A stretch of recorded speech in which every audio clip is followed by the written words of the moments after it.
Hi boys and girls, here I am today in my art room and I am going to show you how to make this pumpkin. We are going to make a pumpkin. Yours does not have to have a face, that's your choice. We're going to have these great little curly cues sticking up off of it, and you can see the edges of my paper are kind of jaggedy. That is because I did not cut this paper. Today we're going to learn how to tear paper. So first, we're going to choose a background color. You can choose any of the colors that I have left out.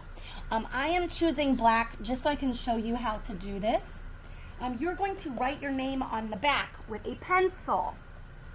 If you try to write your name on something like black paper, it is really hard to see your name on the back of the paper.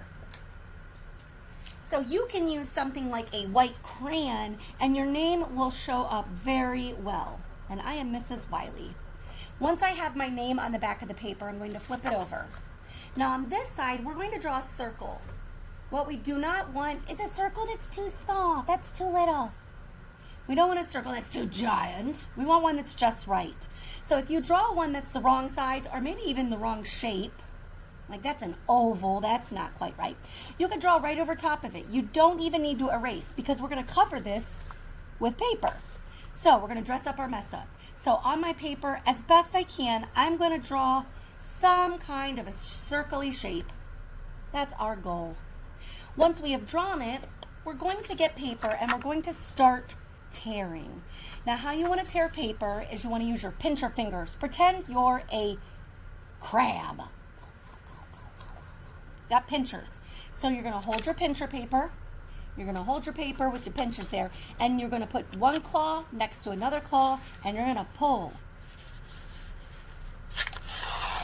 And you rip it. But this is too big to glue on. We want smaller pieces than this. We also don't want little baby pieces like this. This is too big. If I tried to fill my circle in with these, holy cannoli, we'd be here forever. So we want pieces about that big. And I can rip as many as I want at a time. They might be rounded. It doesn't matter. Now this paper is lighter on the back and darker on the front. I don't care which side you use. It's completely up to you. Now this one's too big, so I'm going to make smaller pieces. And I'm just going to tear up all my paper. Now, then I'm going to get my glue stick, take my cap off. I'm going to put it up a tiny little bit. I'm going to put some glue down on my paper near the edge, but I don't want to put a lot of glue down. If I were to cover all of this, it would dry and nothing would stick to it. So I'm going to start, I like to start on the edge, and I'm trying to cover up my pencil or crayon line as best I can, and I have glue here. So I'm going to keep sticking these down anywhere I have glue as best I can to the edge. Now I'm out of glue, so now I'm going to add more glue. Now you can work around the edge first or go from top to bottom or left to right, doesn't matter. I'm going to put a little row of glue here. I do want my pieces to overlap a little bit because I don't want, and I'll show you, I don't want to leave spots of my paper color. I want to fill those in. So if I have a little one like that, I just, fill it in there. There we go. Oh, I still got a spot. There we go. Your goal is to completely fill in your paper. Okay, now that we have these, all of our pumpkin filled in, we are ready to add our details. Our first is to add the top of the pumpkin and our little swirls of paper on. So I'm going to show you how. So here is my piece of green paper that I'm going to give you. And the first thing you want to do the short way, we're going to tear, using our pincher fingers, a piece of green. This is going to be the top of your pumpkin. So if I were to put this up here, I want it to be at the top. This looks a little too tall for me, I think. So I'm going to use my pincher fingers. I'm going to pinch off some of my paper, make it as tall or as short as I want. I'm going to use my glue stick, put some glue on the back of it, flip it over, and glue it on. Okay, there we go. Now I'm ready to add my swirls. Now, for this, Instead of ripping sideways in small pieces, I want to rip long pieces. So I'm going to take my pincher fingers at the top. I'm going to pull, and I'm going to gently pull down. And it starts to curl on its own. So I can make as many or as few as I want. Now some may be tiny. Let me try from this end. Some may be very long. I can make as many or as few as I want. Now, if you would like them to be curlier, I'm going to teach you a trick. Let me use the back of my paper so you can really see them there. There we go. If you would like these to be really curly, you can use a crayon or your pencil, and you can wrap them around the crayon all the way around until you run out of paper. Then, when you take it off, see I wrapped it all the way around.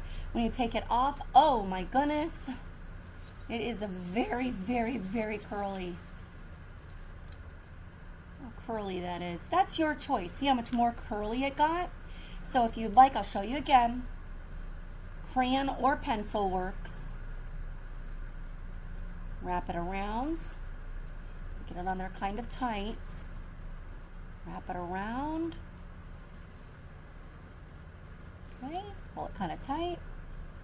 Pull it off. Ta-da! Super curly. Your choice. So you can put as many or as few of these as you want. Let's pretend, like up here, I'm going to take one little end here. I'm going to put glue on it. And I don't want to glue down the whole thing because I want it to stick off my paper like it's three-dimensional, 3D, meaning it sticks up off the paper.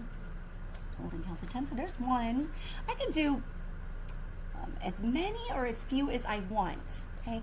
Now, if I'm in the pumpkin patch, I might have some down here at the bottom as well. And you don't have to glue right at the edge.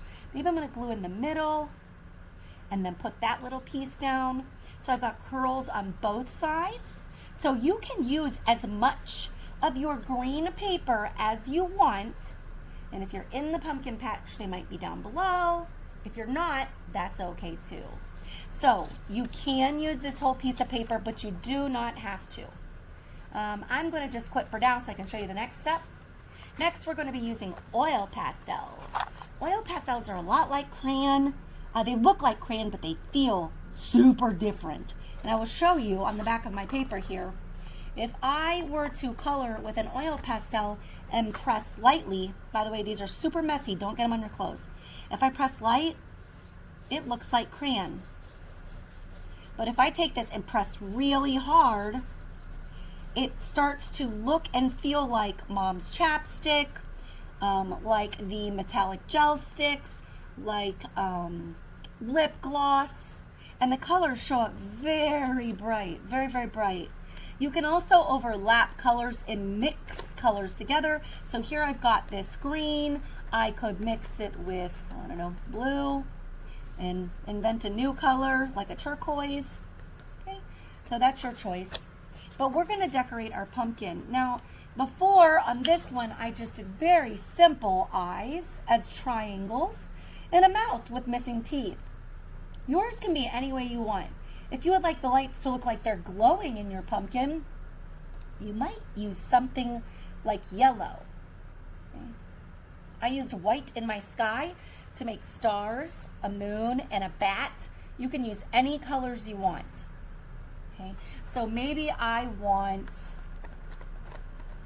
I don't know, how about, I do like the idea of black for my mouth and my eyes.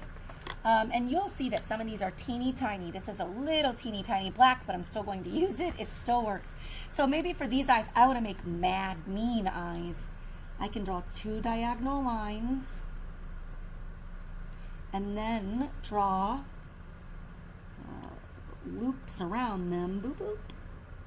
Oh, he's looking pretty mean. And then I can use it and color it in. Now, if you see your paper, you could still see all these little spots. If you go back over it a few times, it'll start to fill those in. You have to be kind of patient and press kind of hard if you want to fill those in. Go slow, be patient, Press hard. Okay. For my mouth, if I want an angry mouth, maybe I want something that looks, I don't know, like this.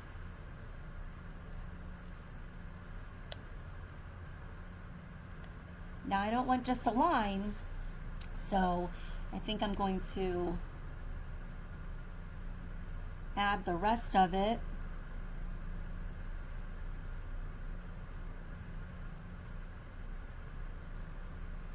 But then I need to color it in. So I will be patient. I will color the whole thing in. Now once I get this done and I've got my pumpkin decorated the way I want to decorate my pumpkin, and that's any way you want. It does not have to look like Mrs. Wiley's.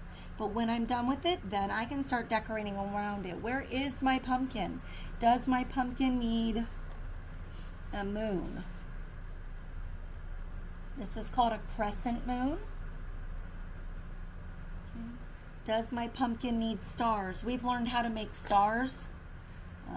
The A with the X, the little, that one or this one, any kind you want. Maybe I want a bat in the sky. For my bat, I just draw a little oval, 2 little ears, 2 little feet, arms out, and little baby loops off the bottom. And I can see that this black must have touched a purple at some point. I mean, this white, yeah, look, it's purple there. Because my bat and my stars have a little bit of purple on them. It's really pretty looking. I like it. So you can make anything you want. If you want grass down below, use some green. Add it to your pumpkin patch. That's fine too. Any way that you would like to decorate. Maybe on my vines. Add some little loopies. Your choice. That's our goal today.